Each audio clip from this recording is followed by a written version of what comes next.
Let me start off by saying, fuck the bodybuilding community and the toxicity that still progresses, man.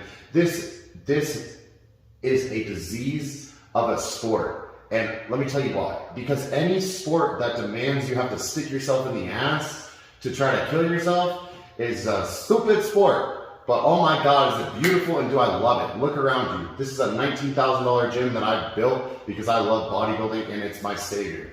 I literally have gone and done the impossible. I went from a physique that looked like this to this, and oh my God, it was the hardest thing in my life. And it saved me from active addiction of narcotics. And let me tell you, I have done every single steroid in the book. There's not a substance on this planet I have not done, whether it is a narcotic drug or a steroid. I have done them all, every single one, and I know how all of them work. And let me tell you, all the gurus out there that push high amounts of dosages of steroids and stupidity, and oh my God, like Boston White, idiot. There's so many idiots, and I don't even need to call them all out because there's so many awesome people too, like Greg Doucette and More Plates, More Dates that have helped guide the bodybuilding, and Anabolic Doctor, and like so many. And let me tell you, I am a staple. I am now shut off permanently at 23 years old from testosterone because of the amount of abuse I've put myself through and the amount of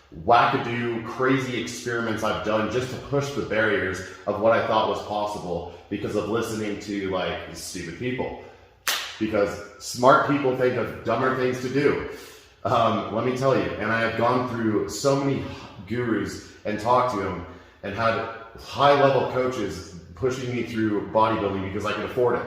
And let me tell you, I've coached many men that have gone through the gambit and changed their entire bodies with steroids. And I know how all of them work, but I also know that they don't have any place in what makes you happy as a person. And the man looking back in the mirror is the most important one because it's a disease of vanity, an addiction to self. And when we distract ourselves of what actually makes us happy, this reflection can actually give us a real feeling, an attachment like any other drug. And let me tell you, to give up the addiction to self and vanity is hard.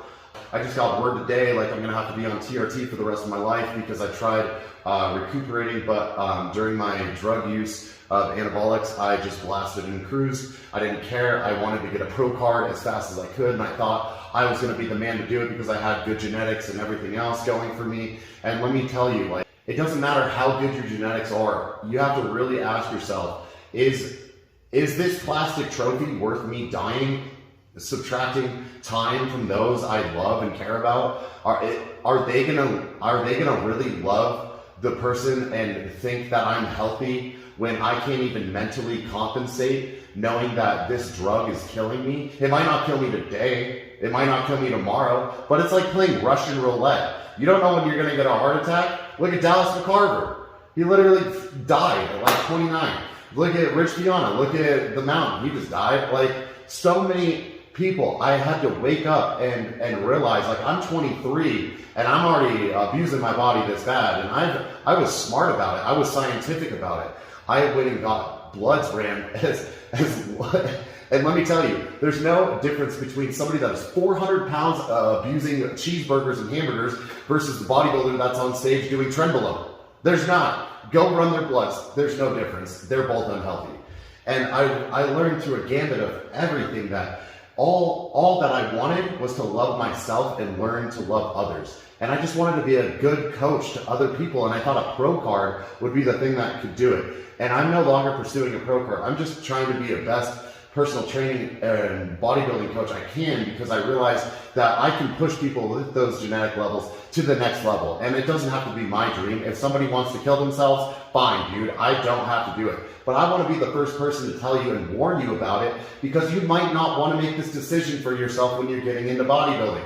So let me tell you, it's a disease. We are all sick in this sport. We are all messed up beyond repair. And oh my God, when I learned how to actually repair myself mentally, emotionally, physically, that's when I became healed and the strongest motherfucker alive, let me tell you. It doesn't take a drug to be strong. Dude, like, there was drug combinations I was doing, like Adderall and other steroids, compensate. And I don't even want to give you more ideas of how to be stronger. Like, it pushes you closer to death every time. Every time you introduce a drug into your body, a poison, any kind, whatever it is, a carcinogen hamburger or a freaking cigarette or a bodybuilding steroid, whatever, or cocaine, whatever, you name it, you could abuse it. You could abuse it healthily, or you could abuse it in ways that are going to kill you so fast you can't even compensate. And I was doing things that were trying to kill me faster because I wanted to die. Plain and simple. I just wanted to die, man. I didn't care if it was in 30 or 40 years until I realized, like, I have a beautiful girlfriend that loves me more than life.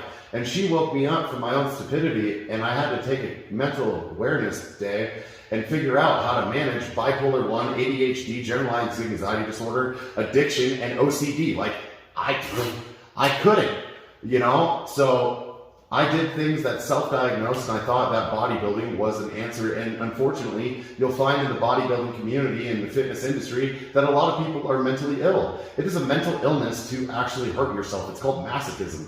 But every single person is a masochist. Every single person enjoys pain, either willingly or unwillingly, with their knowledge or not. They could be sitting on their ass 8 hours a day working, and it's still just as freaking deadly to the heart as not working out. You need to move. Your body needs to move, plain and simple. There's healthy addictions and ones that are going to kill you. And let me tell you, natural bodybuilding is a joke. It is. And unnatural bodybuilding is going to kill you. Like, it's just, that's what it is. That's how society looks at natural bodybuilding. So everyone goes to unnatural bodybuilding. So let me tell you, being 23 years old, what I've learned is that when you're shut off from testosterone, my body's not making any right now. I have low mood. I have no sex drive. I haven't had sex in a month, maybe longer. I don't even know. But, you know, I do know that I'm happy and I love myself. And I love myself enough to have actually gone to the doctor this time and listened to him, because I've been doing my own blood work reports and going, that's not so bad for a while. And let me tell you, any point above normal is not good, dude. And even if you're like, baseline is here, and then you're doing steroids and it's up here, your body's still out of whack. And let me say, TRT above what is your natural level still might put you out of whack. So you still might not even be healthy. That's why you need doctors. So at the end of the day, I'm trying to do this the best I can because of the results that I've gotten in this industry and this sport. Because I love bodybuilding. I do. I'm not going to stop. But I want people to know, and I want young people to know the choices they're making. Because as an addict, as a person that's worked 12 steps in Narcotics Anonymous, that has gone and sponsored other people, that has helped many, many people be happy, I found myself being unhappy with a body that was shredded. And I couldn't understand why, when I had been working so hard for 4 years plus to get that physique. And I started off being obese and hating myself. And literally the last day of my drug use, I had overdosed on heroin and tried to kill myself with a overdose of Klonopin and heroin. Like, I literally was suicidal. I was actively suicidal when I was in bodybuilding, and I am no longer suicidal. I love my life today. I just had to learn how to accept my life. That was the hardest thing, and that's the disease of bodybuilding. So if you want this disease, fine, but now you know what it is, all right?